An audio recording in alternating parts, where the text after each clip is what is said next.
How to show date and time on home screen on your Android. Hey everybody and welcome back to our channel.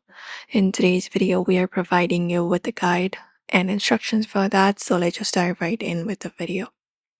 So for that, you can just go over to your home screen and find a blank area of your home screen and press and hold your finger on it and a menu will appear. So from the given menu, you can just go over and select the option for widgets and tap on it or something similar depending upon your phone.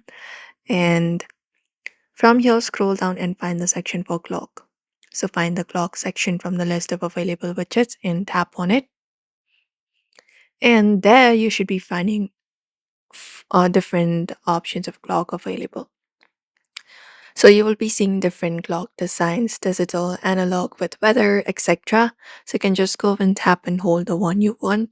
For example, if I would like a digital clock, you can hold it up and place it on your home screen like this.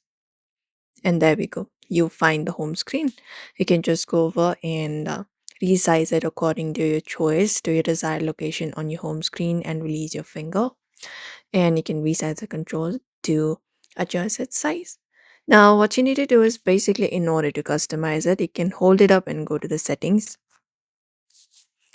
And from there, you can select day and night colors you want to enable it depending upon the time of the day.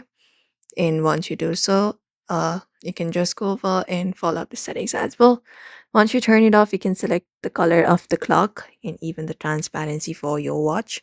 Like this, you can select it up and even match it with your dark mode or your light mode. You can select it up and just go over and tap on save. And when you do, you should be finding the clock being available on your home screen right there. You can just go over and change the opacity, even the color, format, etc. And that is how you customize it. Usually, this clock, when you place it on your home screen, that should show you date and time on your home screen on your Android. You may also follow the same process for that. So we hope this video was helpful.